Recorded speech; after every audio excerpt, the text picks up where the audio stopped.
पालघर जिल्ह्याच्या वाडा तालुक्यातील गावठाण पाड्यात अखेर पाणी पोहोचलंय। TV9 मराठीच्या बातमीनंतर तहसीलदार भाऊसाहेब अंधारेंनी गावाला भेट दिली।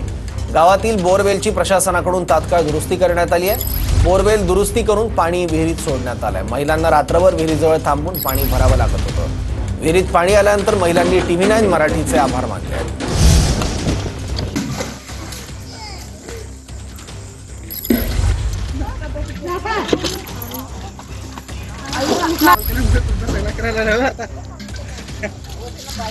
पाण्याची सोय नाही करी इलेक्शन आला ना।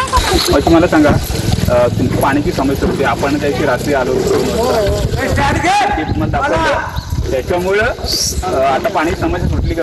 हो सुटली। पाणी आमची बोरिंग बंद होती एक वर्ष, ती चालू केली आणि पाईप जोडलं ना, पाणी विहिरीत टाकलं। आता पाणी विहिरीत येत आहे। म्हणजे ही बातमी टीव्हीला आल्यानंतर? हा, टीव्हीला आल्यानंतर याचं काम झालं। बातमी गेल्यानंतरच बोरिंग दुरुस्त झाली आणि पाणी आम्हाला गावातून भेटला पियाला। आता आम्ही आनंदाने आहोत।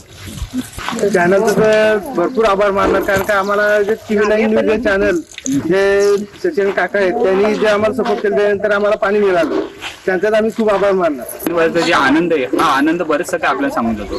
सेशन कसा TV9 मराठी वाडा गावठण पाडा।